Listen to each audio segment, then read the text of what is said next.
Nyan. Pu tujuan di tengku-tengku nyan kariak tu pantai. Pu tujuan. Tengku tu. Nyan tengku du nyan. Tak orang tu baju putih yang du mah. Oh, yak tok pantai. Pu tak. Oh, yang yak pengen urang, yak pegahanan, yak menjina urang. Panana yak menjina urang u pantai.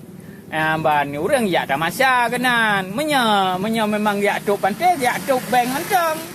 Pakai hang kerja jak bak bank, yak tok bank. Nyan bak bank nyan awak pajuh riba yang sama dengan gaya menjina hinan.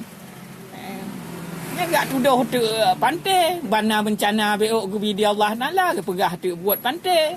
Kan orang hana tentai na yak menjina lau pantai yan, yak men lah.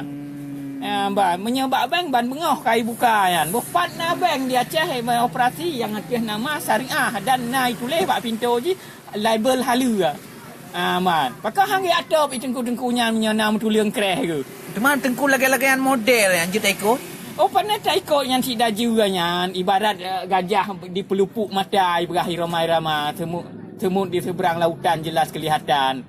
Pakai nak mendek gak tanya cin ikah bank kalau operasinya udah sertifikat halu atau syariah Islam. Ban baik praktek riba hinan, ya pejina urang. Menaklah. Oh, berarti nyan bak bank nyan dikira menjina nyan. Menjina sama dengan 26 kali jina 3 tapayuh riba yan. Baik banganya haba nabi yan. Pocik tu. Man. Pocik ge abet ke pugat dayah bebe kapai riba na ke puah hukum. YouTube dayah ke dia hidup.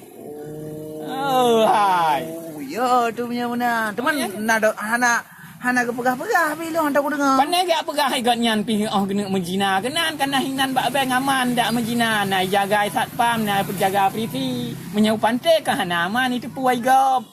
Buat tuduh tek pantai je jina panena. Takkan ada jina pi. Jina ba. Je pantai hana chan si raya dosa jina mentang raya dosa riba. 3 dapat jauh riba sama dengan 26 ke kata melakukan perjinaan. Ban, jadi baik dia pengelih tengku-tengkuan ah. Berarti tengku ke pengut ayo ya. Kau menyahana ke pengen ke pegah tu agak haban Nabi, baik ke pegah mencangan cinta Muhammad. Ya hadis Nabi kan. Jika pegah botoi menyana juga. Ya tengku palsu dum dia Aceh kan. Dan dia gak tahu bank nilai menyahana sertifikat halu atau syariah Islam kan. Baik buka nilai banknya daripada ya atom dia awak ormas Islam tu lain ya apa awak bank kan. Ni petebiak ulua.